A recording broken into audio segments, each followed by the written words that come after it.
Okay na, we can start.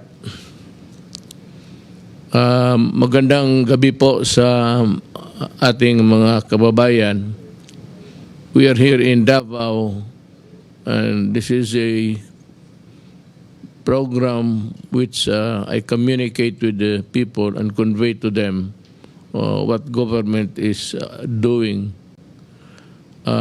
Sa ngayon, I think it would be good to listen to yung tao na magbigay ng clearance sa mga bakuna para magamit sa mga gamit ng mga doktor o medical people para sa injection. Ang reklamo kasi ng mga tao, lumipad siya dito sa Davao because I wanted him to explain to you tonight kung bakit natagalan and how long would the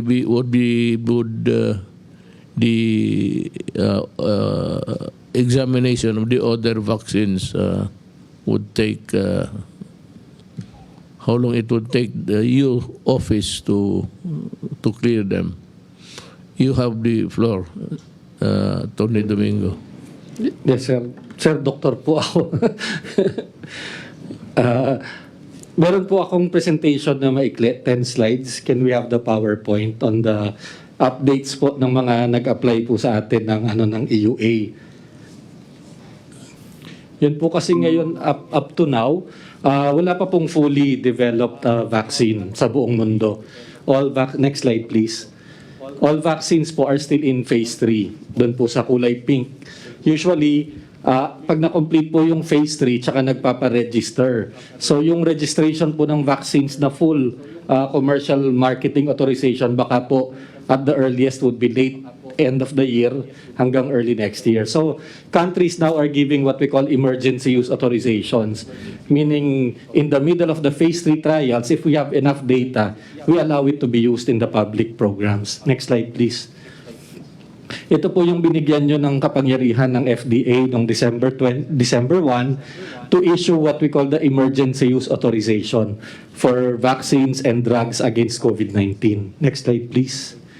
So ang ginawa po namin, pinaiksi po namin yung proseso. Dati po ang approval po ng vaccine sa Pilipinas, itong sa kaliwa, 6 months to 1 year. But now we've decreased it, especially kung meron na po siyang approval ng WHO or what we call stringent regulatory authorities like US FDA, tsaka UK. Pag binigay po nila yung submissions doon, tsaka yung mga evaluation doon, we're able to do it in 21 days. Next slide, please. So nag-start po ang application natin noong December 15, doon po nag-start. And we only give the EUA if we have the following conditions. Ito po yung nakalagay sa executive order natin. Number 1, based on the data available at hand, it must show that it is reasonable to believe that the vaccine is effective, may be effective against COVID-19. Second, the known and potential benefits must outweigh the risk. Ibig sabihin po, yung una, efficacy, yung pangalawa, safety. Dapat wala pong any specific or significant safety issue. And third, there must be no approved alternative. Wala pang bakuna na registered. At so far, wala pa naman po talaga. Next slide, please. So it also in the EO, it says that the FDA must create an expert panel, and we have experts po na mga immunologist, allergologist, virologist, epidemiologist, looking at the safety and efficacy data of the vaccine. And then they give the report to me with their recommendations. Next slide. So ito po ang ginagawa natin. Nung pagtanggap po natin ng application, hinahati po natin yan into 2. The first one, for the safety and efficacy, the clinical trial data, we give it to the experts. Titingnan po nila. Pag meron po talagang safety issue na nakakatakot, wala na agad yan, stop na agad yan. Pero kung maganda naman yung safety, yung efficacy naman po ang titingnan if it's going to be useful. And then the other half of the submission, Yung pong regards the quality, the manufacturing, the stability, the labeling, yung pong mga product information, sa mga regulator po natin sa FDA yan. Kasi kailangan tingnan natin na yung pina-approve sa WHO, it's exactly the same product that they will be supplying to us. Hindi po kasi pwede na ibang factory o iba yung bote. Kailangan kung ano po yung pina-approve sa US FDA halimbawa, or do sa country nila, yun din ang dadalhin sa atin. And then once the two groups have then made their recommendations, they submit it to my office. And we make a final decision within 1 to 2 days. Slide 7. Yes, we continue. You continue with that. These are the things that we should understand. Tayo dito. Yes, sir. But not Sir. for the public. Opo, sir. Mamaya, sir, i-explain ko po, sir, sa slide number 7. Sir, kung titingnan po, pakibalik. Kung titingnan po natin, sir, more or less 180 million na po yung, kasi ang data po nito is February 12. More than 180 million doses na po administered as of this date, with 6 million doses administered daily worldwide po, sir. Kung sa makita po natin, sir, ang ano natin talaga, yung US at saka China po ang nangunguna, na meron silang average na 1.7 million doses daily. At nakikita po natin yung ating mga ibang countries, more than 20 countries. Nakita natin medyo mababa pa rin po yung kanilang uptake ng doses. The next slide. Sir, ang magandang balita, sir, based on the global data, yung anim na approved na vaccine ay meron na po silang kapasidad na more or less 10 meron na po silang more or less na 10 billion na vaccine. At the same time, yung merong trial data ng phase 3, Novavax at saka po yung J&J, may additional capacity na another 3.2 billion. So, more or less, meron po tayong total na 13.2 billion na capacity for 2021. Pero sinasabi nga po natin sa first quarter, second quarter, makakahirapan po rin tayo dahil kasi yung karamihan ng mga Western vaccine ay ginagamit po ng mga taga-Europe at saka sa Amerika po. So kung titingnan po natin, 7.8 billion ano po tayo, world population. Sa population po niyan is 5.5 ang adult. And then willing adult is more or less 4.0. So kung titingnan po natin yung supply and demand sa 2021, may possibility po natin na talaga yung ating vaccination program ay makakaya po natin sa 2021. Next slide, please.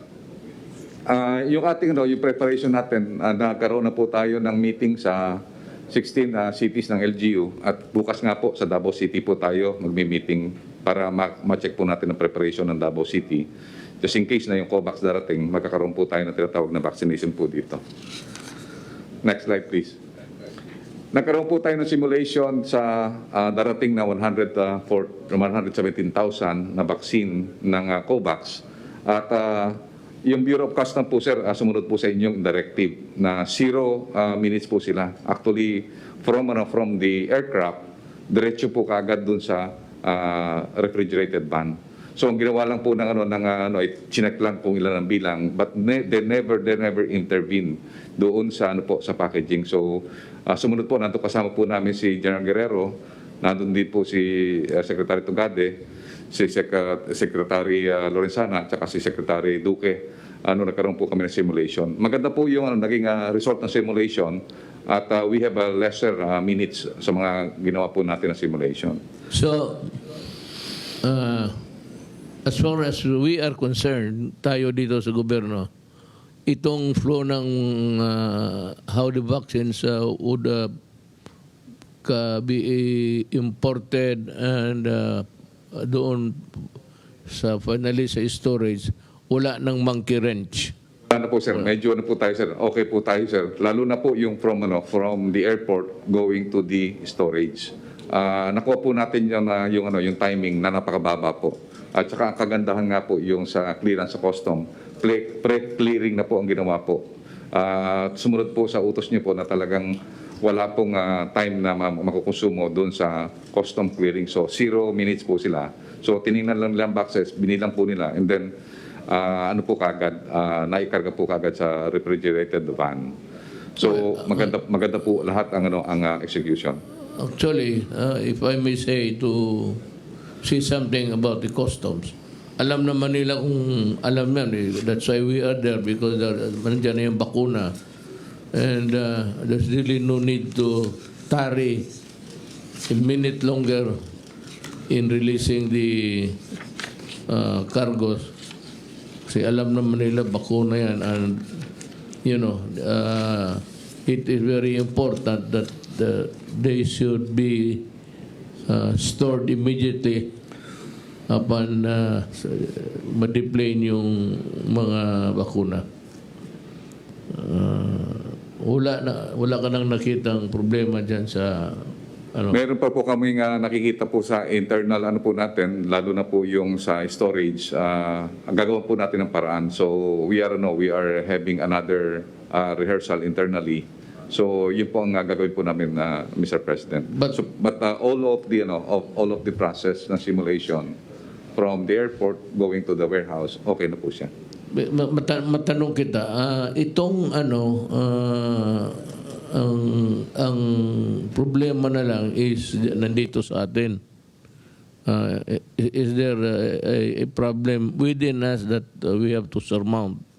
Yun na lang, very limited na po sa logistics. Nag-usap na po kami ng Secretary Duque, and then may ginagawa na po kami ng emergency procurement po. And I ask you again, I asked this last time. Are we sure that we have the storage? Sir, yung nga po sir natin, just in case na magkaroon po tayo ng influx, malaki po ang storage natin sa ating mga third party provider. Yung sa RITM, may mga limitation hanggang po yun. More or less 1 million lang po ang kaya sa Pfizer, and then sa Moderna very limited. And marami po siyang vaccine na 2 to 8 dahil meron po tayong ongoing vaccination po ngayon. So ang po namin, magkaroon po ng third party storage. Mamaya po iyan po ni Secretary Duque. So ang inano po natin, at least magkano po tayo ng mga third party provider na kaya po hanggang Davao at saka hanggang Cebu.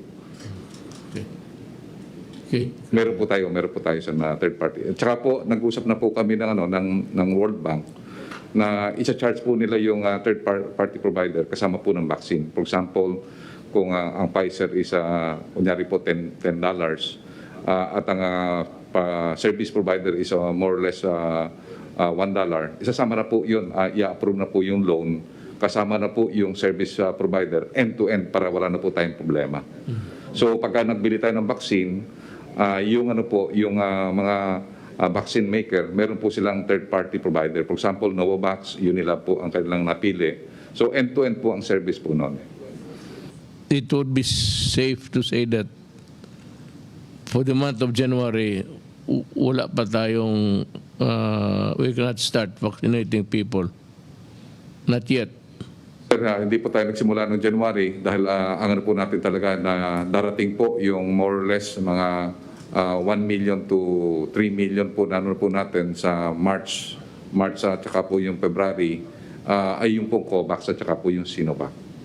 Meron darating? Meron po. Yun po ang inaantay po natin. Kasi po ngayon, accomplish na po natin yung ating tinatawag na documentation. Ang kailangan na lang po nila is mapirmahan po nila yung tinatawag na indemnification agreement. Kung magkasundo na po sa indemnification agreement, wala na po tayong hadlang. Kasi meron na po tayong preparation, okay na po preparation natin. May EUA na po tayo sa Pfizer for the COVAX donation. At nakapag-comply na rin po tayo sa mga documentation po na hinihingi po ng WHO at saka Gavi. So the ball is in the Congress? Nandun po sa Congress ang ball at saka po nandun po sa WHO. So nasa Senado po ang ball po ngayon. Kaya po nakiusap po kami kay Senator Tito Soto at saka po kay SPG na talagang mauna po talaga yung indemnification clause at saka po yung LGU approval po ng Advanced Market Commitment, yung dalawa po na yon. Kaya po meron po kaming communication, Mr. President, na this bill should be certified as urgent. Yun po ang recommendation po namin sa last, na magkaroon po ng tawag nating certification of urgent. Itong dalawang bill po na ginagawa po ng Senado at saka ng Kongreso po ngayon. Sana yung papel ngayon. Nasa committee po sa Senado, Mr. President. Nag-usap na kami ni Secretary Galvez para ma-certify mo as urgent po ngayong linggo na to. So, sinin ko, okay. Secretary Doke.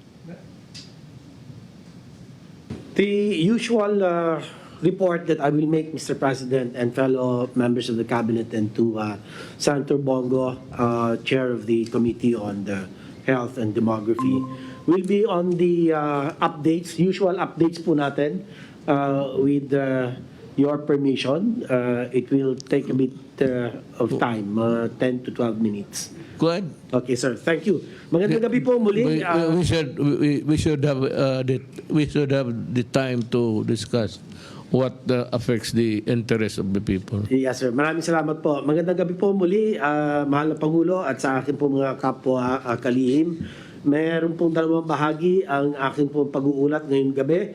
Unang-una po yung ating COVID-19 situationer, at ang pangalawa po ay ang updates on the whole genomic sequencing na ginawa po ng ating Philippine Genome Center ng UP, ang ating pong National Institutes of Health, and also the Research Institute for Tropical Medicine.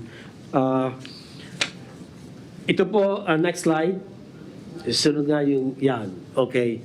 Ito po ang atin mga pangunahin mensahe patungkol po sa atin COVID situationer. Una, sa pangkalahatan po, nakakita pa rin po tayo ng pagbaba sa dami ng mga naitatalang kaso sa buong bansa. Ngunit may mga rehiyon tulad ng Region 7 at Caraga na nagpapakita ng patuloy na pagtaas. 8 lungsod naman sa NCR na nagpapakita rin ng pagtaas ng mga kaso. Ikalawang mensahe po para sa ating healthcare utilization rate. Lahat ng rehiyon ay nasa safe zone. Ngunit kung bababa sa panlalawigan o panglungsod na level, may mga iilang lalawigan at lungsod ang nananatiling nasa moderate hanggang critical risk level. At ang ikatlo po, kinakailangan ang agresibong pagpapatupad ng atin na response strategies upang masugpo ang pagkalat ng mga tinututukang variants sa mga areas of concern. Next slide, please. Ngayon pong ika-16 ng Pebrero, may nadagdag na 1,685 na bagong kaso. So ang pangkalahatan na kaso po ngayon, araw, ay umabot na ng 550,860 confirmed cases. At out of these, meron pong 27,588 currently admitted or isolated. At sila po ang may mga sakit, at ang katumbas po nito ay 4.72%. Doon naman sa recovery sa bandang kanan po, Mr. President, ay meron tayong 511,755 who have recovered, cases that have recovered, and accounts for 93% more or less. Sa mga pumanaw naman, ang atin pong case fatality rate as at 2.09%, 11,517 po ang atin pangkalahatan bilang sa ngayon. Ang mga nakakalungkot po na mga pumanaw, as a percentage po of the total confirmed cases, siya po ay 2.09%. Doon naman sa mga active cases, yung asymptomatic, mild or moderate ay 26,043 ang mga kaso, equivalent to about 94.4%. At ang severe or critical cases ay asa 1,545, equivalent to 5.6%. Patuloy po pakikipag-ugnayan natin sa iba't ibang rehiyon upang magkaroon tayo ng sapat na representasyon ng mga sample sa buong bansa at maging malinaw sa atin kung ito bang mga dumadaming kaso, bunsod ba ng mga bagong variants na ito. Pero sa ngayon, hindi pa po conclusive ang findings. So ito na lang po ang aking pong pinakahuling ulat, Mr. President, patungkol po sa ating COVID-19 situationer at handa po akong sumagot na po sa mga katanungan. Maraming salamat po, Ginoong Pangulo. Salamat, sir, sa report ninyo. Anybody else? Kung wala na, let's proceed to this is not really a part of the program about COVID, but since we have started the practice of naming government officials were were terminated sa gobyerno, yung mga malaking opisyal. So we begin with Edita Abdun, Division Manager, National Irrigation Administration, NIA, sa ng Bukidnon. Gross neglect of duty, dismissal ang binigay sa kanya ng ombudsman. Adelina Kalonge, administrative head, finance head ng Bukidnon, MIA. Leonola Tenestrante, principal engineer ng NIA, Bukidnon, dismissal sa serbisyo. Ito si Steve Dikdikan, General Manager, Mactan Cebu International Airport Authority, Department of Transportation. Grave misconduct, gross neglect of duty, at conduct prejudicial to the best interest of the service. 8 suspension for 6 months.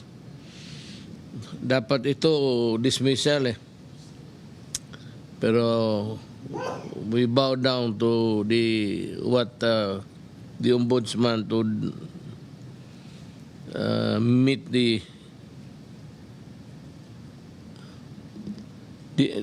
Jesus Datuon, Division Manager, Antique, Provincial Office, NIA Region 2. Itong technical malversation of public funds, bagay. Ito yung mga malalaking opisyal na terminate at na-suspended. Ngayon dito tayo makababayan ko sa ating short talk. We are trying our best. Narinig naman ninyo si Secretary Galvez that we are in the process of really working towards the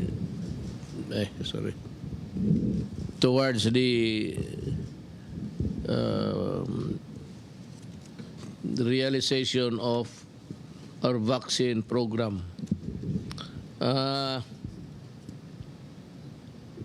Alam mo,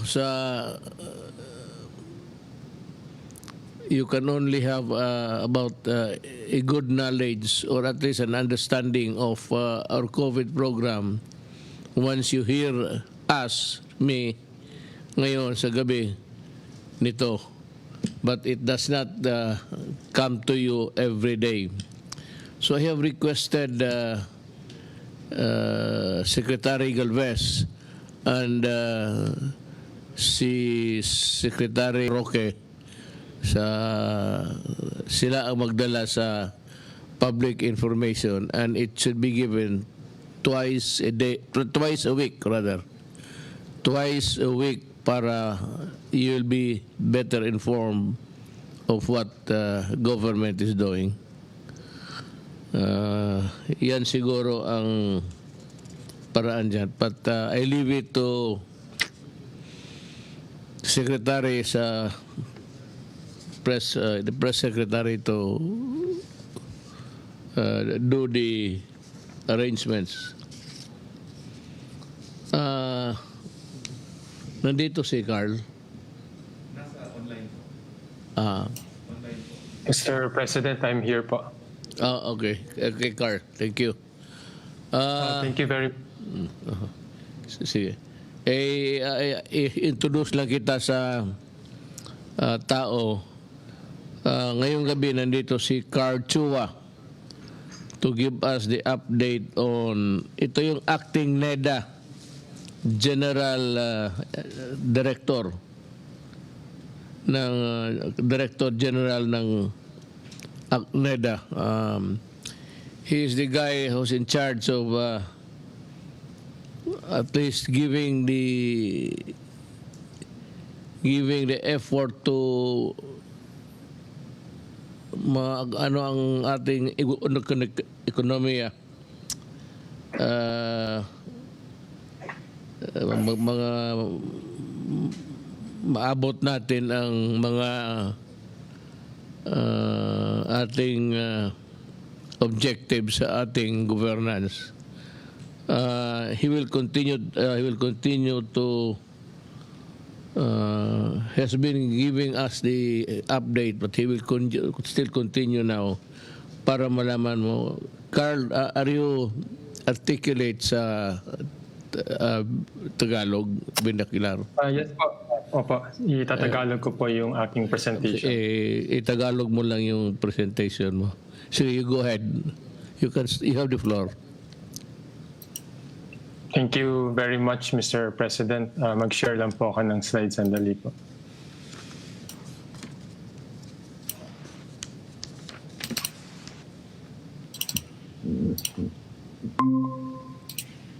Mr. President, magandang gabi po kay Senator Bongo, sa aking mga kapwa kabinete at sa mga nanonood sa atin. Yung aking ibabahagi, yung kailangan po natin mag-shift sana sa lalong madaling panahon to MGCQ for the entire Philippines, sana starting March 1, 2021, para i-address po yung hunger or yung mataas na antas ng mga Pilipino po na nagugutom. Yung ating quarantine restriction na ginawa since March of 2020, ang nagdulot po nito na total income loss na 1.04 trillion pesos in 2020. So on average po, araw-araw, 2.8 billion pesos po ng mga sahod, mga kita ang nawawala. On average po, ang annual income loss ng isang manggagawa ay 23,000 pesos per worker. However, alam po natin yung ibang sector po hindi po pinapayagan na mag-operate under yung ating community quarantine. At yung iba po nawala na ng trabaho. Kaya yung ibang workers po, mas malaki po ang tama sa kanilang sahod, sa kanilang kita at sa kanilang mga kabuhayan. So ang recommendation po namin ay dapat i-balance po natin. Meron pong nakitang kami survey na ginawa po ng Pulse Asia. Yung September, sabi po ng taong bayan, 39% need say that we should balance both the economy and the control of the virus. Pero yung November, yung tumaas po yung hunger rate, 73% na ang nagsasabi na we have to balance the opening of the economy and the control of the virus. So hindi po naman natin sinasabi na ibukas lang natin yung ekonomiya at wag na nating pakialaman yung COVID cases. Kailangan po natin both. At nakita po natin na nagbukas po tayo last October at yung dumaan po yung Christmas vacation, hindi po naman umakyat yung COVID cases. In my concluding slide po, sa IATF meeting last Thursday, we presented the following recommendations which was approved by the IATF, and we hope for your approval also on the following. So given progress on the health side, and no spike in COVID-19 cases from the reopening of the economy last October and the year-end holiday, ang recommendation po namin, number one, we further open the economy to MGCQ for the entire Philippines, especially NCR, starting March 21. And the main reason is gusto na po natin ma-mitigate or mabawasan yung sickness, hunger, poverty, job, and income loss that are arising from non-COVID cases. At kung kailangan, gumamit po tayo ng localized lockdown sa barangay or municipal level to address the local spread of the virus. Yung pangatlo po naman, nakita po namin na kulang po yung public transport natin. So we propose with proper safeguards, i-further expand po natin yung public transport from 50% towards 75% para mas marami po yung makabalik sa kanilang trabaho. Pangalawa po, to complement public transport with active transport support. Ito po yung tulad ng bike lanes kasi marami na pong Pilipino yung nag-shift to biking to work or to avail of their basic commodities when they buy goods. And finally, nakita po namin na kulang po yung inter-province bus operation natin. Marami pong mga manggagawa yung nag-ECQ, bumalik po sila sa probinsya. Ngayon po, hindi po sila makabalik na ganap sa kanilang trabaho. At yung pang-apat po, yung expand the age group allowed to go out. Of course, with safeguards din po. Yung letter A po, yung na-approve niyo na po dati na to conduct pilot face-to-face schooling in the low-risk areas, we are proposing, Mr. President, i-resume natin because nakita po natin na yung COVID cases at yung UK variant ay nakokontrol po natin. Yung pangalawa, and this is subject po to our discussion with the NCR mayors, is to gradually expand the age group allowed to go out. Ngayon po kasi 15 to 65 lang yung pwedeng lumabas. Ang proposal po namin, i-gradual natin yung pag-expand to age 5 to 70. At pwede natin gawing dahan-dahan in increments of 5 years, also with appropriate safeguard. Yung safeguard naman, pwede lang lumabas yung kabataan with their parents only, or initially they can go out to more open areas. At hindi naman ibig sabihin na pupunta sila sa malls. Pero kung pwede pong lumabas yung kabataan with safeguards, it will allow also their parents to work and get a job. So ito po yung aking presentation, Mr. President. At yung conclusion po nito ay kailangan po nating ibalanse yung pagtulong natin sa mga na-infect ng COVID compared also to those who are experiencing hunger na mataas na talaga sa NCR. Kaya po natin kailangan i-further open yung ating economy. So maraming salamat po. Salamat, Secretary Chua. Now, I think we have reached the final phase of the program. May tanong ako sa iyo. Paano ko... alam ko na alam mo at alam ko ang sagot. Pero tatanungin lang kita nito. Kaya ikaw yung press secretary. Ikaw yung sasagot. Pero kung masagot natin ngayon, anong masabi mo sa statement ni Robredo pati ni Lacson regarding itong BFA na sinabi ko, if they want the BFA to continue, they pay. Itong dalawa, in short, si Robredo said that I was extorting money from, it's like extorting money from a friendly country. And so with Lacson, sinabi niya na ganito. But I think that yung tawag nito, hindi ko alam yung text nito, ano ba tawag ng isa, yung mag-issue ka ng statement dyan, wala akong alam yan kasi na marunong na it was deleted. Anong masasabi mo sa ano? Well, Mayor, sinagot ko po sila kanina sa aking press briefing. Ang sinabi ko, sa larangan ng international law, meron po tayong prinsipyo na a state can incur state responsibility kapag pinayagan niyang gamitin yung teritoryo niya sa isang pamamaraan na makakasira sa ibang estado. Sa ngayon po, in-explain ko ang polisiya natin, independent foreign policy, lahat kaibigan, wala tayong kalaban. Pero dahil sa presensya po ng mga tropang Amerikano sa Pilipinas, at nagkaroon ng hidwaan sa panig ng China at ng Pilipinas, sigurado po tatargetin natin ng Amerika ang teritoryo natin, ng China ang teritoryo natin, dahil pinayagan natin ang presensya ng mga Amerikano at kanilang sandata dito sa Pilipinas. At dahil nga po sa danyos na po pwede nating pagbayaran sa presensya ng mga Amerikano sa ating Pilipinas, dapat lamang na mayroon pong kabayaran ang mga Amerikano para manatili dito sila sa Pilipinas. At pinakita ko po, meron pong isang pag-aaral na pinakita at ang conclusion, napakaliit po talaga ng nakukuha ng Pilipinas historically, bagamat tayo po talaga ang kanilang unsinkable warship sa Asia. At ang comparison po ay between the Philippines and Pakistan. Ang Pilipinas, panahon pa po ng Death March, kaalyado na tayo ng mga Amerikano. And yet, dun po sa datos na pinakita ko kanina, $3 billion lang po ang nakukuha natin in terms of counterterrorism support from the United States. Ikukumpara po natin to sa bansa na gaya ng Pakistan. Ang Pakistan po, $13.6 billion ang naibigay ng mga Amerikano. Ikumpara po natin sa Turkey, ganun din po, halos 5 beses ang binibigay nila para manatili yung kanilang mga sundalo at ang mga militar sa kanilang bansa. Doon po sa issue na extortion, ang sabi ko, hindi po masama na dahil marami po tayong mga pangangailangan sa COVID para mabigyan ng implementasyon ng universal healthcare, ang libreng patubig, ang libreng tuition, hindi po masama na humanap tayo ng alternatibong mga pagkakukulunan ng pondo para po gastusin sa pangangailangan ng ating mga kababayan, at hindi po yan extortion that is advancing the national interest. To add to your statement, actually, ito naman si Robredo, abogado. I can't forgive Lacson because he is not. They should look at the Constitution. The Constitution of the Philippines provides that the foreign relations or foreign policy is vested in the President alone.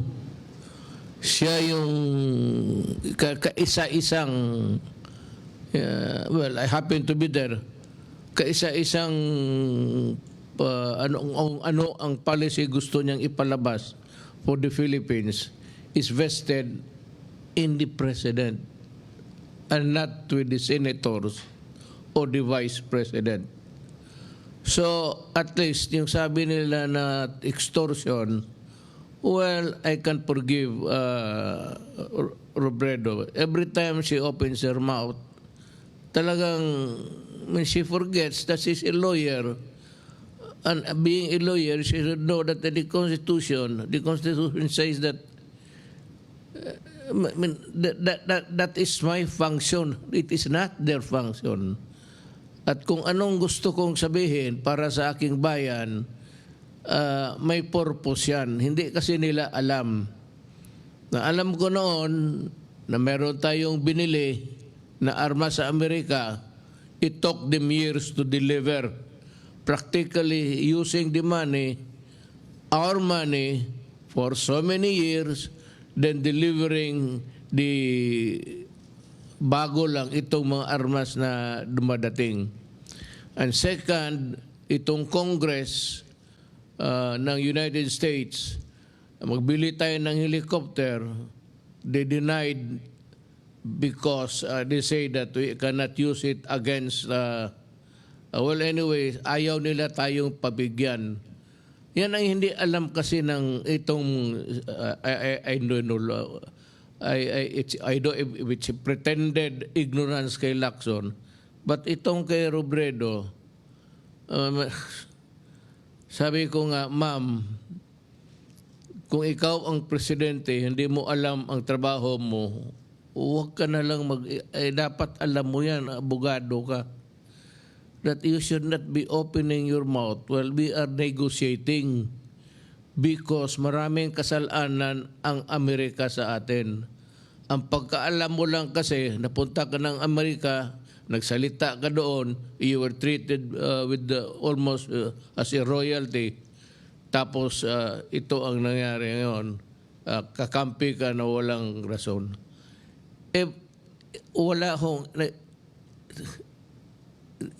lahat dito sa babundong ito may Hindi pera ang gusto kong hingiin sa kanila. Ganito yan ma'am, pati Senator Lacson. Tayo malapit sa China.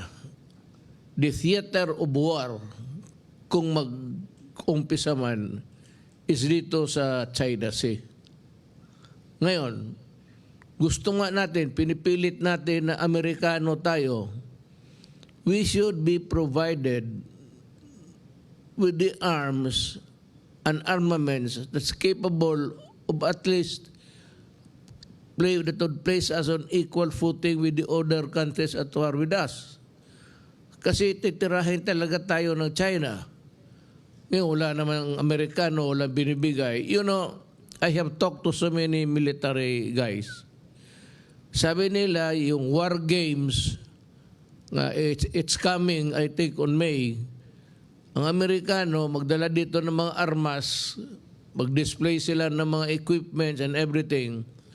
Tapos, ng war games, dinadala nila doon sa, tinuturuan nila ang Pilipino paano gumamit during the war games, and then after that, they go home and bring back their equipment. So, nandyan alam ni General Lorenzana yan. Yan ang lamentations ng Pilipino. Yan ang hindi alam ni Robredo. Ang pagkaalam kasi ni Robredo, parang we are nothing wrong with America and the Philippines. Hindi niya alam na kaya ikaw, ma'am, I'm sorry to say, you are not really qualified to run for president. You do not know your role in this government. Yung foreign relations with other countries is vested on the president alone. Kaya hindi mo alam kung mga pangyayari nung una, antecedent or precedent, na may ginagawa itong mga Amerikano parang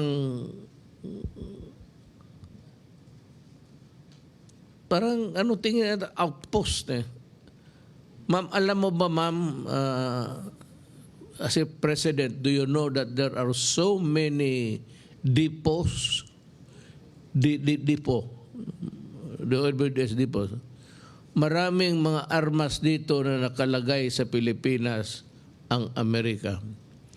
And do you know that they are slowly converting Subic into an American base? Yan ang hindi mo alam at wala ka sigurong alam. Kaya huwag kang mag-alam, huwag kang magsalita. These are the things that are known to us because I have the reports and I have also the assessments given to me by the Armed Forces of the Philippines. At sinasabi nila kung ano talaga, what's the deal?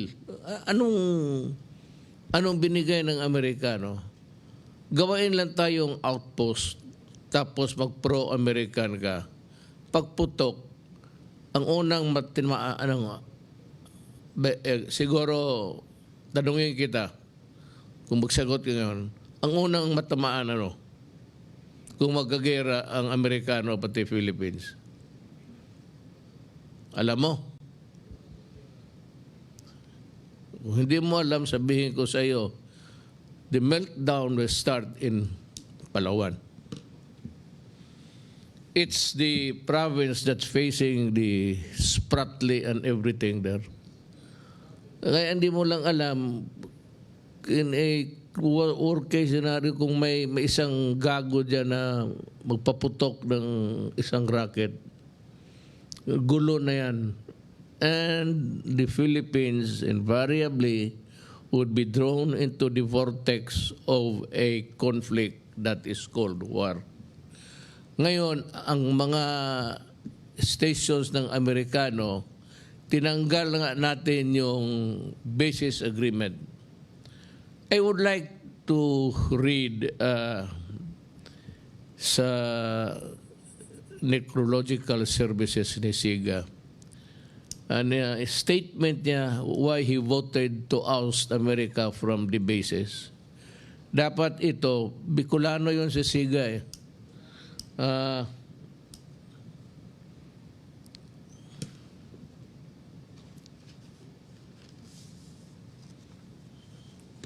I would address this to the Vice President.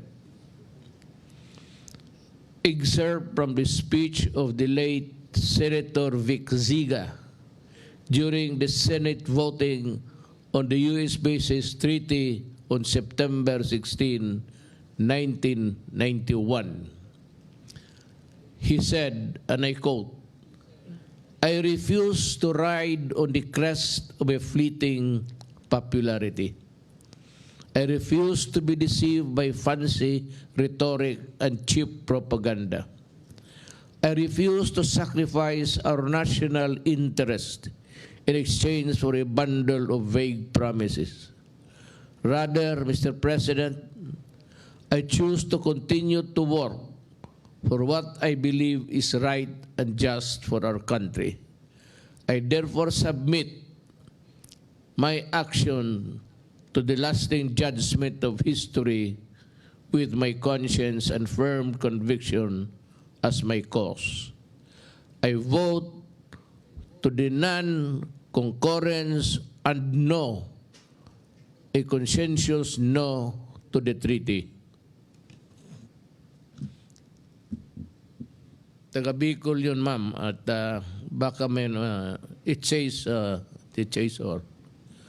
wala kang alam, sabihin mo lang na extortion.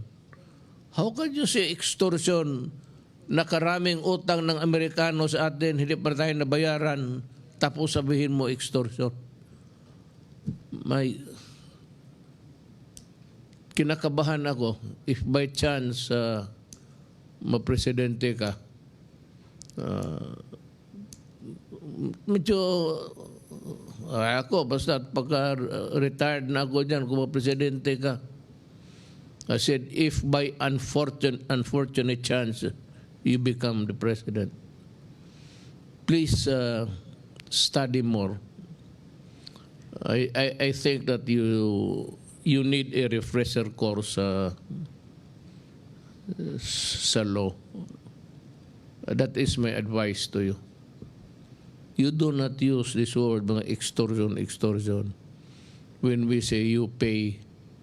Dapat talaga magbayad. Ang tingin mo sa, ano ito? Tingin mo sa Pilipinas, koloni ng Amerika? Basta libre na lang lahat. Lahat ba? Tayo, kung may ano, bayad tayo. And we are at the mercy of the, the Americans, whatever they say. That visiting forces agreement may or may not continue depending on how the Americans would behave towards us. Hindi sabihin na pag sinabi nila, sige, yun na kaagad. I think you should, if I were you, kung hindi ka manalo, you migrate to America and become an American citizen. And you can freely use the word extortion. How can that be extortion when you ask for a payment? Extortion. Maningil ka para sa bayan mo, extortion. The statement of Senator Siga during at that time, ito maganda ito. I therefore submit my action to the lasting judgment of history with my conscience and firm conviction as my cause. I vote yes to the non-concurrence and no, a consensus no to the treaty. May isa tayong who was a great senator sa Bicol. Mabutit na lang. Ewan ko. Pero yun na lang po. Salamat sa iyo. Ito naman kay Lacson, nag siya, sa anong tawag dito, Twitter. Hindi ka magamit ang aking, ngayon Nokia pa rin Twitter. May sinabi rin siya na parang ganito rin, in the same fashion, in the same ni Robredo. Kaya lang dinilit niya, tinanggal. Probably he realized that the senators have no function at all in the matter of agreements dito sa it's vested with the president, and it does not need any concurrence from Congress. So the power to abrogate the visiting forces agreement nandito sa akin. I don't know. Kasi kung magkagera tapos mag-nuclear war, tapos nandito yung armas, nandito dyan sa Subic yung mga barko ng Amerikano, what do you think will happen to Bicol? It's too far away, but it will also melt just like what would happen to the rest of the Philippines.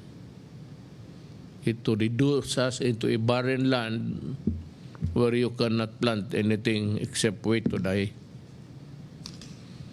The way to die, rather. Alam na, siguro si Lacson na alam niya na tinanggal niya. Pero ito sabihin ko kay Ping, you have been a very cunning and sa mga statement mo.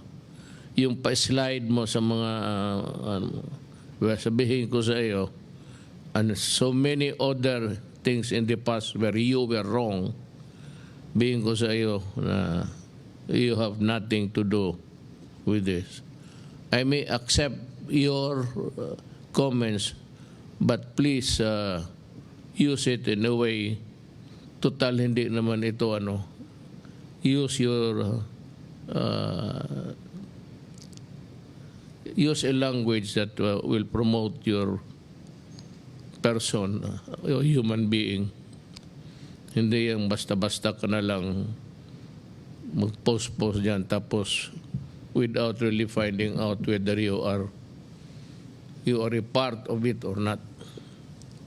Telling you are not.